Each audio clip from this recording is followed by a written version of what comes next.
नमस्कार दोस्तों, मैं डॉक्टर आशीष सिक्का आपका अपने चैनल होम्योफील में स्वागत करता हूं। दोस्तों, आज हम एक बैच फ्लावर रेमेडी पढ़ेंगे और इस रेमेडी की जो थीम है वो है गिल्ट। तो आजकल के रिश्तों में बहुत जगह ऐसा देखा जाता है कि गिल्ट जो है वो खुद से ही नहीं होता, सामने वाला भी फील करा देता है, जबकि आपकी गलती नहीं है और सामने वाला उस गलती की बिना भी आपको गिल्टी फील करा सकता है। और वो पर्सन जो गिल्टी फील होता है वो अपने आप को कॉम्प्लेक्स में चला जाता है, इन्फिनिटी में चला जाता है कि अरे यार, मेरी वजह से किसी को परेशानी हुई या मेरी वजह से किसी को दुख लगा। मैं इसे कहता हूं द गेम ऑफ गिल्ट, यानी कि इस तरह से खेलना कि आपकी कमियां या आपकी शिकायतें अगर कोई कर रहा है तो सामने वाले को ऐसे फील करा दो कि गलती उसी की है, आपकी नहीं है। और बहुत बार ऐसा देखा गया है, जो व्यक्ति सेंसिटिव होते हैं या इमोशनल होते हैं वो इस गेम में फंस जाते हैं।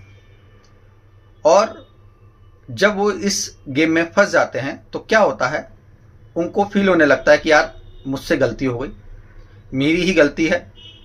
वो खुद को दोष देने लगते हैं, अपने आप को रिप्रोच करने लगते हैं, गिल्टी फील करते हैं, इन्फिनिटी कॉम्प्लेक्स में जाते हैं, सोशली कटने लगते हैं। एक तरह से वो डिप्रेशन में आ जाते हैं। अब जो काम उन्होंने किए हैं उनके भी और जो काम उन्होंने नहीं किए उनके भी, उन सब का अपराध बोध वो अपने दिल पर ले लेते हैं कि भाई गलती उन्हीं की है। और कई केसेस में ऐसा देखा गया है कि ये चीजें कई रिश्तों में सामने वाला पार्टनर अपने दूसरे पार्टनर को फील कराता है। मेरे पास एक केस आया, वो पर्सन जो है उसको दिक्कत थी आईबीएस की।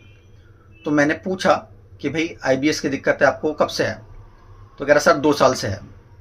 तो मैंने कहा 2 साल पहले ऐसा क्या हो गया कि आपको आईबीएस हो गया? तो उसकी जो वाइफ है उन्होंने बताया कि बोले सर मैं बताती हूँ, ये तो नहीं बताएंगे। इन्होंने अपनी सिस्टर की मैरिज करी थी और बहुत अच्छे से मैरिज करी, बहुत पैसा लगाया, सब कुछ करा। पर जो सिस्टर के इनके हस्बैंड हैं, उनके जो शादी के 2 महीने बाद उनकी डेथ हो गई। तो उसके बाद उनकी सिस्टर ने अपने भाई को इतना टॉर्चर करा कि तुमने मेरी शादी ऐसी कराई, तुम्हारी वजह से उनकी डेथ हुई, तुम्हारा ऐसा हुआ।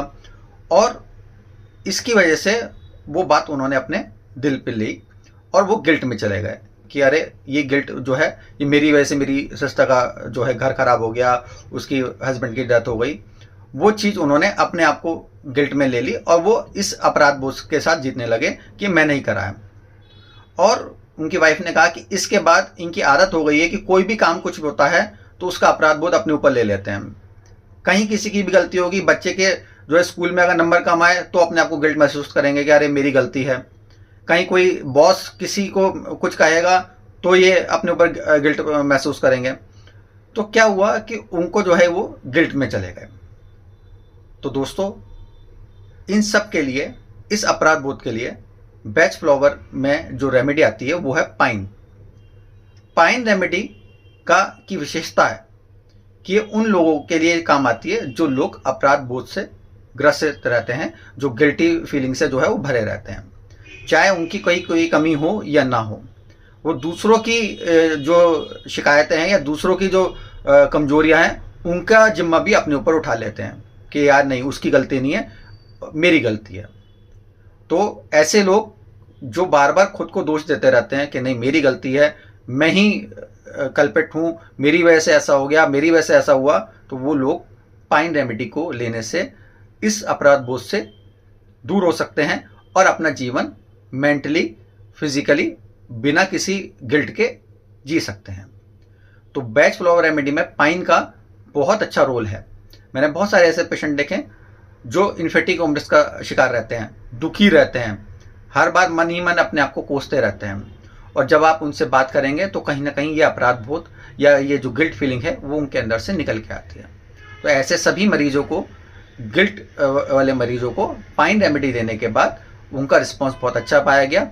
वो खुश रहने लगे, अपने जीवन के अपराध बोझ उनके से वो ऊपर उठ गए, उनके दिल से बोझ उठ गया और वो अपनी लाइफ में आगे मूव कर सके। तो मैं उम्मीद करता हूँ कि ये पाइन रेमेडी जो है आपको मेरा ये तरीका समझ में आया होगा। तो मैं बार बार आपसे कहता हूँ कि जो द गेम ऑफ गिल्ट है, अगर जो भी व्यक्ति इस गिल्ट के गेम में या तो खुद फंस रहे हैं या दूसरों के द्वारा फंसाए जाते हैं, तो अगर वो इससे पीड़ित हैं और उस गिल्ट से निकलना चाहते हैं तो बैच फ्लावर की पाइन रेमेडी का इस्तेमाल करें। उम्मीद करता हूँ कि मेरा ये प्रयास, मेरा ये वीडियो आपको पसंद आया होगा। पसंद आए तो उसे लाइक करें, शेयर करें और कमेंट करें। Thank you.